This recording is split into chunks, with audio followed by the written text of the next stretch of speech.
Hello, everyone, and welcome back to the Awards Gambit. I hope everybody is having a nice week. Big week this week. We got Golden Globe nominations yesterday. Critics' Choice nominations are coming tomorrow. Award season is finally kicking off. Very exciting. Today, I'm going to be talking about my 2024 Oscar nomination predictions for the below the line categories. I've had this list for a while, but I've made some tweaks today because of the Golden Globe nominations yesterday. The few below the line categories they had, I switched up a few things. I'm filming this before the Critics' Choice nominations, so those will not factor into my predictions. So we'll see how they compare. But I'm very excited to be sharing these with you, and why don't we get started? Every time I start filming one of these videos, Phoebe just starts screaming and screaming and screaming. Like, I don't know, I think she might want to be on camera. Maybe she just start. Yeah, say hi. Alright, so if you hear in the background, just bear with me. I'll try to talk loud so she doesn't take too much away, but that's just her. That's just Phoebe. Up first, I want to talk about Best Cinematography. For my top five, I have Oppenheimer, Killers of the Flower Moon, Poor Things, Maestro, and The Killer. And for my spoilers, I have The Zone of Interest, Saltburn, and Napoleon. This is a great category. I think in the end, Oppenheimer is definitely going to win. But I think Oppenheimer, Killers of the Flower Moon, and Poor Things are safe bets for nominations. And I think that Maestro and The Killer, I would love to see them get in, but The Zone of Interest, Saltburn, and Napoleon could definitely take those last two spots. The Killer was just sort of a fun pick for me. I really like the cinematography. The cinematographer of this film, Eric Messerschmidt, won 2 years ago in 2021 for Mank. And that was definitely an upset win. People were predicting Nomadland to win. So, yeah, that could definitely get in. I think it would be its only nomination. But I wouldn't be surprised if it missed just because that movie kind of came and went when it came out last month. Up next, I want to talk about Best Editing. For my predicted nominees, I have Oppenheimer, Killers of the Flower Moon, The Holdovers, Barbie, and Poor Things. And for some spoilers, I have Anatomy of a Fall, Maestro, and Ferrari. Historically, at the Oscars, nomination in Best Editing is often linked to a Best Picture win. The most of the past recent winners of Best Picture often have a nomination for Best Editing, so I feel like the top five are pretty strong right now. Those, I would say, are maybe the top five for Best Picture. But I'd say watch out for Ferrari because based on the trailer, that movie has some great racing scenes. And Ford v Ferrari won this category in 2020. That movie also had some good racing scenes. So I think that that could be an underdog to get in for sure.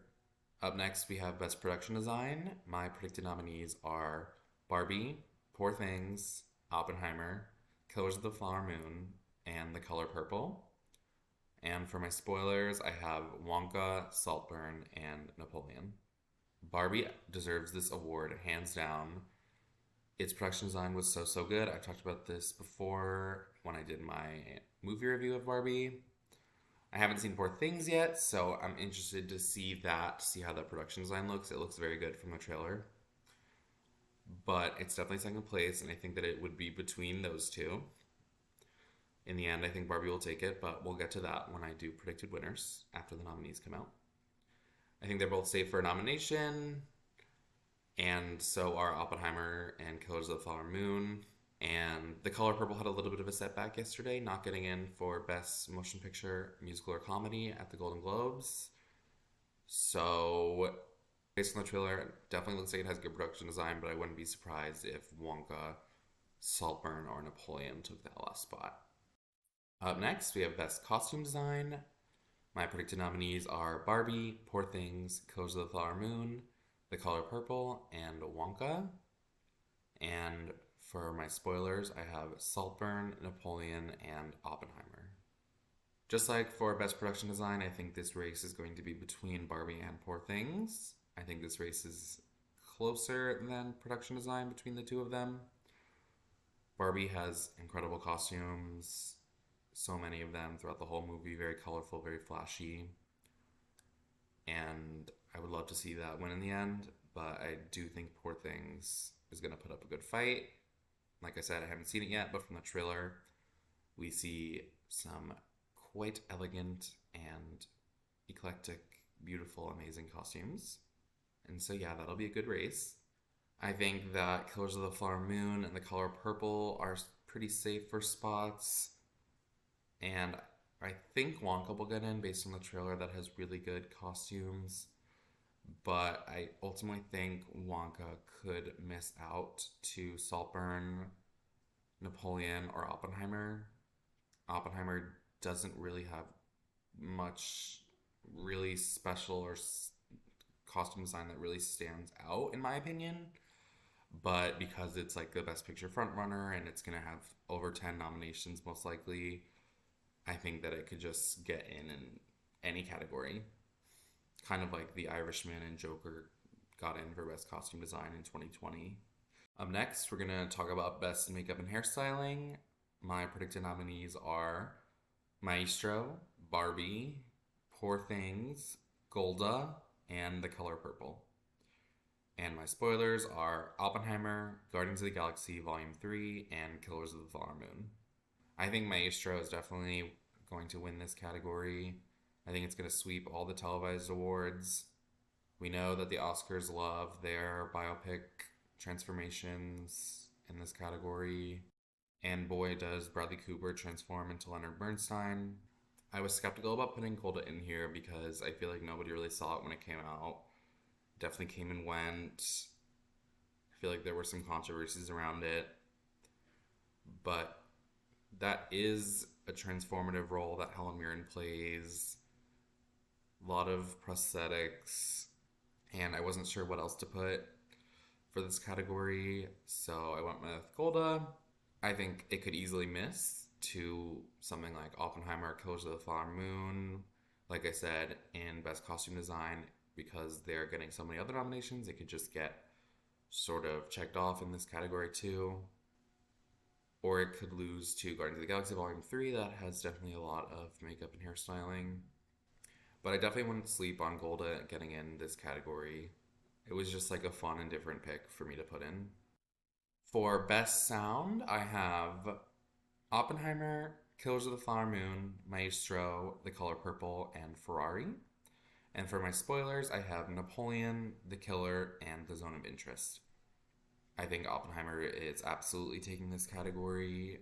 There is no real race here. I really like this top 5. I feel like there's a really strong link between this category and Best Editing. This category used to be 2 different categories, Best Sound Editing and Best Sound Mixing, but in 2021, they just merged it into one category, Best Sound.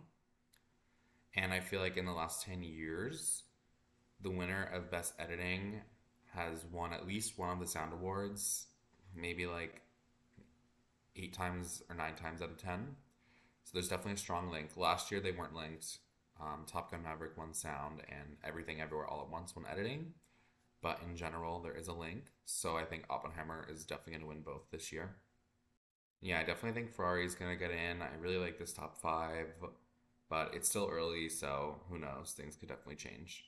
For Best Visual Effects, my predicted nominees are Oppenheimer, Guardians of the Galaxy Volume 3, The Creator, Spider-Man Across the Spider-Verse, and The Little Mermaid. And for my spoilers, I have Dungeons & Dragons Honor Among Thieves, Barbie, and Indiana Jones and the Dial of Destiny. I do think Oppenheimer is probably winning this, even though I don't think they used any CGI. It was all real and authentic. But I think it will definitely be recognized for all of its incredible technical effects. I'm interested to see if Spider-Man could get in. I don't think animated movies get in here very often. I can't think of even one example of an animated movie getting in. But it would be cool to see that one get in. I think The Little Mermaid is definitely getting in. The Academy loves There are Disney live action remakes in this category. The Jungle Book won in 2017, and The Lion King was nominated in 2020. And The Little Mermaid definitely had a lot of. And The Little Mermaid definitely had a lot of CGI, so I think that one's gonna get in. I haven't seen most of these, but these are what I've heard are getting buzz for this category. So this is what I have for the top 5. For best score, I have Oppenheimer, Killers of the Flower Moon, Poor Things, Spider-Man Across the Spider-Verse, and The Boy and the Heron. For my spoilers, I have Indiana Jones and the Dial of Destiny, The Zone of Interest, and Elemental. I think Ludwig Göransson is coming for Oscar number 2. He won his first Oscar in 2019 for Black Panther. Oppenheimer's score was absolutely chilling, and it just made the movie that much more captivating. So I think that in the end it's going to win. It's definitely a lock for nomination. Killers of the Flower Moon, that also had a great score that really affected the plot of the film. I talked about that in my movie review of that film. And the composer has since passed away. His name is Robbie Robertson, so it would be really special to give that some recognition at the Oscars. He got in at the Golden Globes yesterday, as did the rest of my top 5 and The Zone of Interest. And so yeah, that's what I have for best score. For best song, I have I'm Just Ken from Barbie, What Was I Made For from Barbie, Gonna Be You from 80 for Brady, This Wish from Wish, and Keep It Movin' from The Color Purple. In my spoilers, I have Road to Freedom from Rustin, Peaches from the Super Mario Bros. Movie, and Better Place from Trolls Band Together. This category bums me out a little bit. I just don't feel like Billie Eilish needs any more awards. She already has so many. She's only like 21 years old. I think she's extremely talented. I respect her. I like some of her music. But I just feel like maybe we could take a pause on rewarding her. I would much rather see Dua Lipa get in for Dance the Night. I talked about this a little bit yesterday on my live stream. But the Oscars only allow up to 2 songs from the same movie to get in. So Dance the Night most likely probably will not be getting in. But I would love to see her get in for Dance the Night. And if that song opened the Oscars, Dua Lipa would have everybody on their feet. It would be such a great kickoff to the show. But I digress. I don't think it's getting in. And it's not in my top 5 or my spoilers. So I'll save that for another day. So I'm just kind of hoping that I'm Just Ken will beat Billie Eilish. I feel like I'm Just Ken is more iconic. It's more integral to the plot. And I would love to see that movie take it in the end. I think that those 2 Barbie songs are definitely getting in. I think Gonna Be You is going to get in. Or Diane Warren's other song from the Cheetahs movie will get in. Diane Warren always makes it in no matter how relevant the movie that the song is in is. So I think she's going to get one of those nominations this year. And I think that 4 and 5 are a little bit more fluid. I have This Wish from Wish because they love songs from animated Disney movies. And Ariana DeBose sings that. And there's a new original song performed by Halle Bailey in The Color Purple. So that could definitely get into. But I wouldn't be surprised if Road to Freedom or Peaches got in because they got in at the Golden Globes yesterday. Or Better Place gets in because that's the NSYNC reunion song from the new Trolls movie. Best original song is always a fun race, so we'll see what happens. For Best Animated Feature, I have Spider-Man Across the Spider-Verse, The Boy and the Heron, Elemental, Teenage Mutant Ninja Turtles, Mutant Mayhem, and Wish. And for my spoilers, I have Chicken Run, Dawn of the Nugget, Suzume, and the Super Mario Bros. Movie. I feel good about this top 5. I think that Spider-Man is going to take it in the end, but I've heard really good things about The Boy and the Heron. I feel like people are talking about it more, so that definitely could upset in the end. We'll have to see if it wins any televised awards first. I don't think anybody talked about the Chicken Run sequel. I Don't even know when it came out. So I really don't think that could get in, but who knows? Suzume, I don't know much about, but it got into the Golden Globes. And the Super Mario Bros. Movie was Blockbuster, and that also got into the Golden Globes. So maybe that could upset one of the spots. For Best International Feature, I have The Zone of Interest from UK, Society of the Snow from Spain, The Taste of Things from France, Perfect Days from Japan, and Fallen Leaves from Finland. And my spoilers, I have The Teacher's Lounge from Germany, The Settlers from Chile, and Totem from Mexico. I think The Zone of Interest is definitely the front runner right now, and it could make it all the way to the Oscars, but definitely watch out for Society of the Snow. I keep hearing that title thrown out, so maybe that could win it in the end. I believe it's on Netflix. I don't know much about the others, but Fallen Leaves did well at the Golden Globes yesterday. It got in for its lead actress, Alma Poisty, for Best Lead Actress in a Motion Picture Comedy or Musical. And it also got in for Best International Feature there. So I'm interested to see if that gets any more talk from the Golden Globe nominations. I still think it's crazy that Anatomy of a Fall wasn't submitted by France. I think that would have won this category very easily. But I think that France's submission, The Taste of Things, could definitely get in. And I have it predicted. And yeah, I don't really know much about any of these movies. But I'm sure they're good.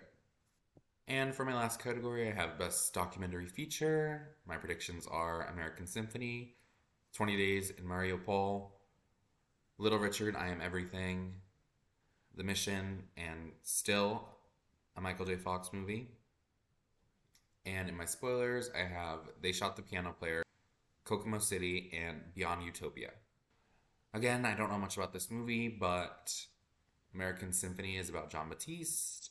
And Jon Batiste, I feel like, is very relevant these past few years. He won his first Oscar 2 years ago for Best Original Score for Soul.